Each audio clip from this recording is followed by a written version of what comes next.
Good morning everybody. आज हम BA final year के पिछले टॉपिक्स को आगे बढ़ाते हैं। राजस्थान की प्राचीन सभ्यताओं के बारे में हमने बातचीत की थी।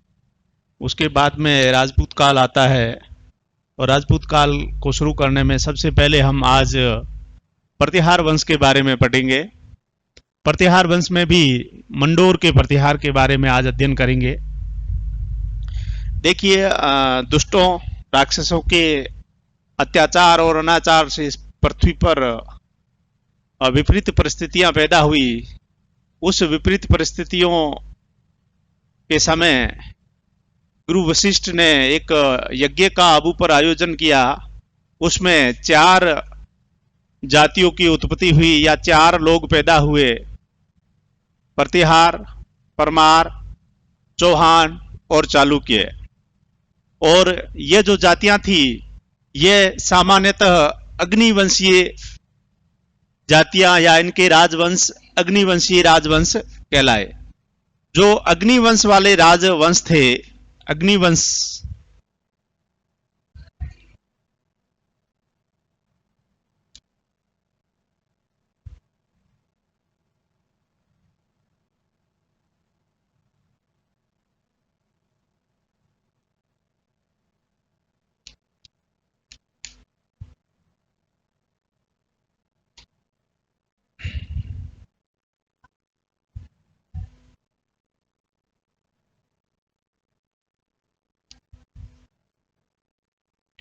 अग्निवंश के जितने भी राजवंश हुए हैं उनमें सर्वाधिक प्रसिद्ध हुए हैं गुर्जर प्रतिहार। और इस वंश का सर्वप्रथम अभिलेखीय उल्लेख बादामी के चालुक्य शासक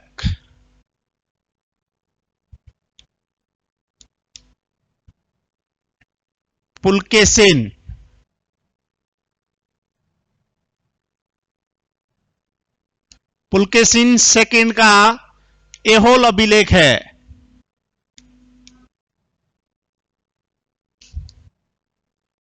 एहोल अभिलेख, उसमें इनके बारे में हमें पहला अभिलेखीय साक्ष्य प्राप्त होता है।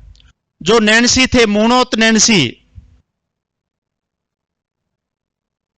मुहनोत नैन्सी ने प्रतिहारों की 26 शाखाओं का उल्लेख किया, जिसमें से मंडोर शाखा भी एक शाखा थी। और इन 26 शाखाओं में से जो ये मंडोर के प्रतिहार है, ये सबसे प्राचीनतम शाखा थी।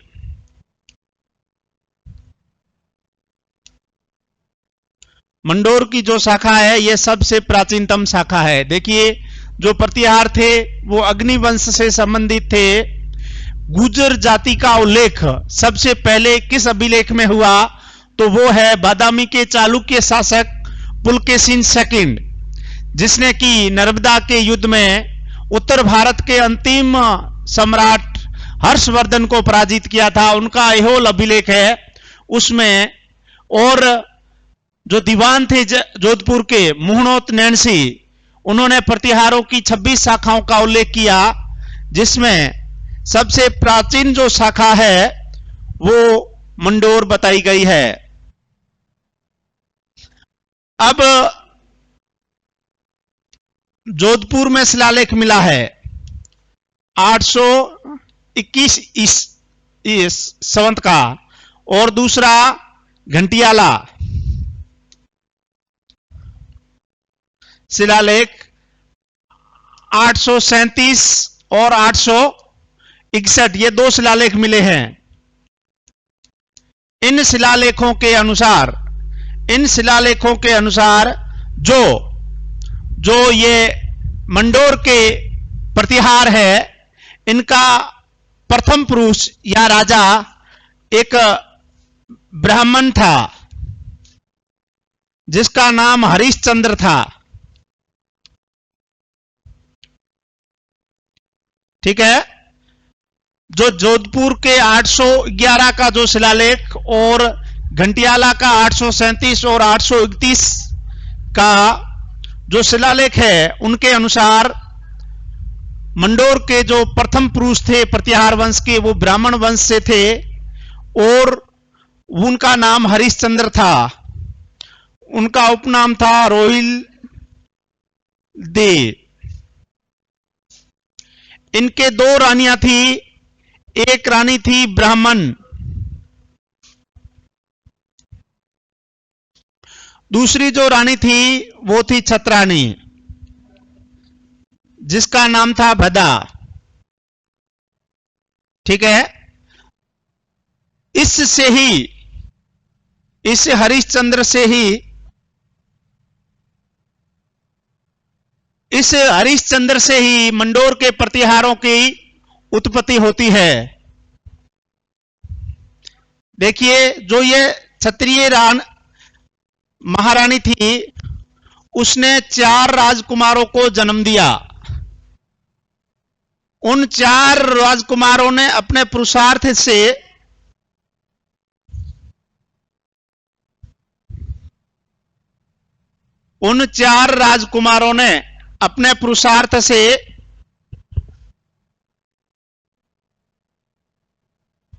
भोगभट,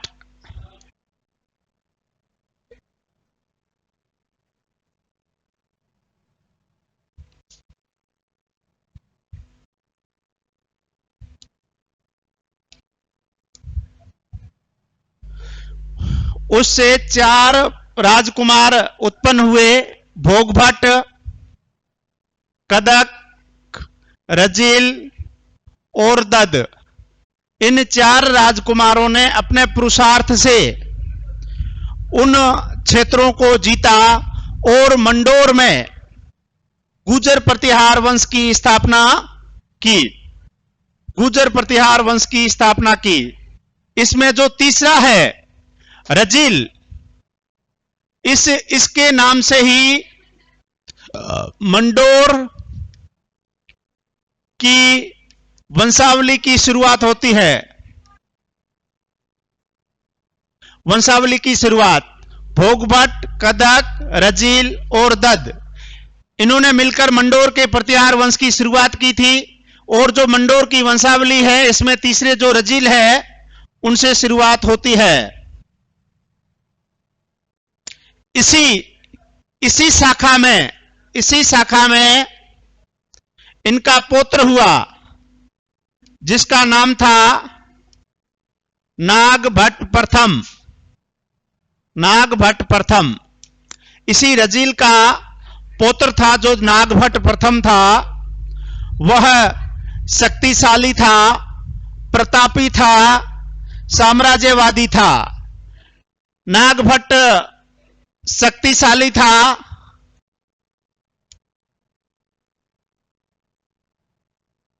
और साम्राज्यवादी था। नागभट्ट के समय की जो प्रमुख उपलब्धि है वो है मंडोर के स्थान पर राजधानी परिवर्तन। इन्होंने मंडोर के स्थान पर मेड़ता को राजधानी बनाया। मेड़ता मंडोर से 60 मील दूर। यह कई परीक्षाओं में पूछा गया है कि मेड़ता को प्रथम बार किस गुर्जर प्रतिहार शासक ने राजधानी बनाया, तो उसका आंसर स्पष्ट है। रजील का जो पौत्र प्रथम प्रतिहार शासक जो शक्तिशाली था, प्रतापी था, साम्राज्यवादी था, वो था नागभट्ट फर्स्ट। और उसने ही मंडोर से राजधानी मेड़ता स्थानांतरित की थी। देखिए, नागभट्ट प्रथम के बाद में उसका पुत्र हुआ जो तात नाम से प्रसिद्ध हुआ। देखिए, इसका राजकाज में रुचि बहुत कम थी। यह प्रकृति प्रेमी ज्यादा था। उसका स्वभाव प्रकृति के प्रति था, प्रकृति प्रेम ज्यादा था। इस कारण इसने सन्यासी जीवन अपना लिया। इसके बाद की जो वंशावली है उसके बारे में हमें स्पष्ट जानकारी नहीं प्राप्त होती, या नागभट्ट फर्स्ट के बाद में तात जो उसका पुत्र था उसके बाद की कोई भी जानकारी हमें प्राप्त नहीं होती। लेकिन इस वंश में सिलुक यह 10वां शासक हुआ। इस वंश का 10वां शासक सिलुक हुआ। इसने वल प्रदेश के भाटी नरेश देवराज को पराजित किया। वल नरेश, वल यानी जैसलमेर, वर्तमान में वल जो प्रदेश है उसका अर्थ है जैसलमेर, और यहां के राजा थे देवराज, देवराज भाटी। इनको उन्होंने पराजित किया था। सिलुक प्रतिहार वंश का 10वां शासक था। इनके भी 2 रानियां हुई। पहली रानी थी भाटी वंश की महारानी पद्मिनी, जिसके एक पुत्र उत्पन्न हुआ जिसका नाम था बाउक, और दूसरी रानी थी, उसका नाम दुर्लभ देवी थी, और उसके भी एक पुत्र उत्पन्न हुआ जिसका नाम था ककूक। बाउक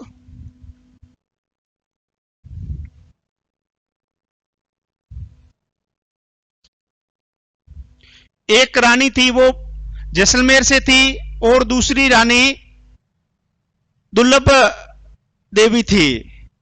अब हम बात करते हैं बाउक के बारे में। इस सिलुक के बाद में बाउक राजा बना।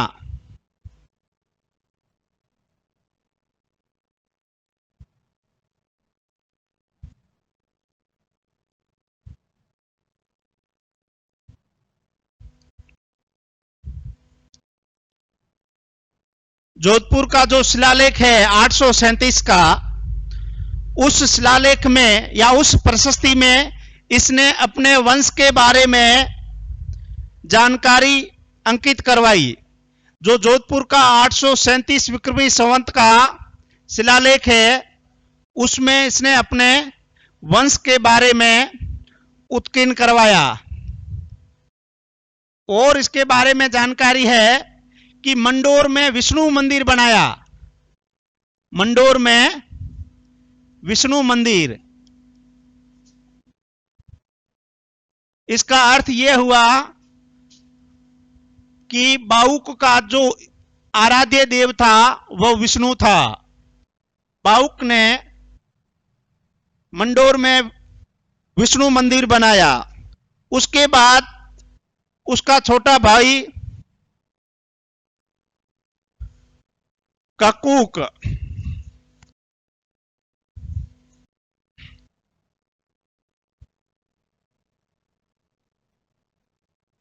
ककूक राजा बना। यह उसका छोटा भाई था।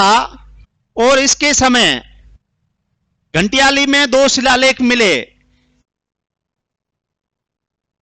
घंटियाला शिलालेख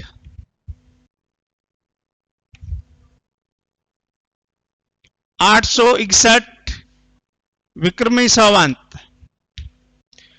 इसके बारे में इस शिलालेख से जानकारी प्राप्त होती है। इसने ये अपने सचरित्र और आचरण के लिए प्रसिद्ध था।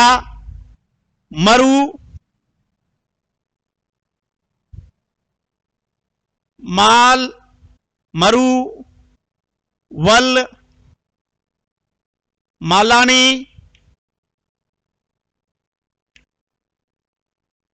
अज, इतने प्रदेशों में इसको अंगीकार किया गया, या इसका अनुराग जो था वो स्वीकार किया गया। मरु यानी मरु प्रदेश, वल यानी जैसलमेर, मालानी, अज यानी मध्य प्रदेश, और गुर्जर प्रदेश में इसका आधिपत्य स्वीकार किया गया।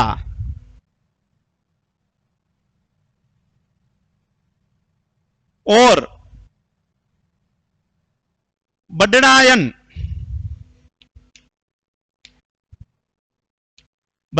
में भील जनजाति ने अव्यवस्था या अशांति स्थापित करके रखी थी, तो इसने वहां पर भीलों के विद्रोह को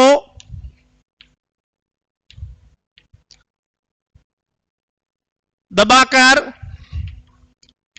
शांति स्थापित की।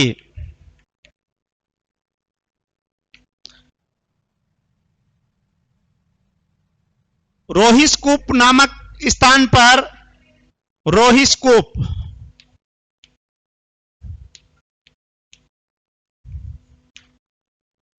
बाजार बनवाया, महाजनों को बसाया और व्यापारिक केंद्र बनाया।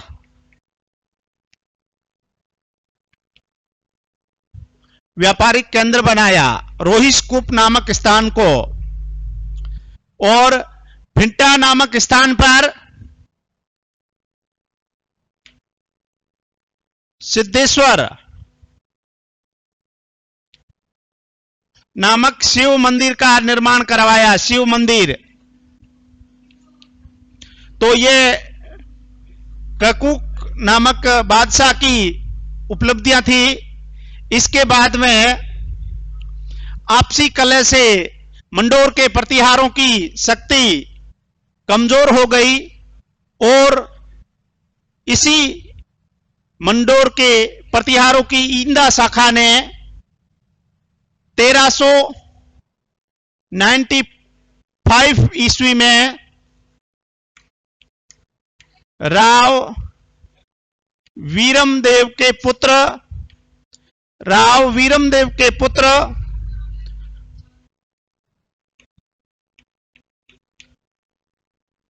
राठौड़ चूड़ा को मंडोर दहेज में दे दिया। इस प्रकार प्रतिहारों से 1395 ईस्वी में मंडोर दहेज के रूप में राठौड़ों को प्राप्त हो गया और मंडोर पर प्रतिहारों का इसी घटना या दहेज के रूप में देने से मंडोर पर प्रतिहारों का शासन समाप्त हो गया। प्रतिहारों का राजवंश का अवसान हो गया और मंडोर पर राठौड़ राजवंश की स्थापना की शुरुआत होती है। आज इतना ही, धन्यवाद।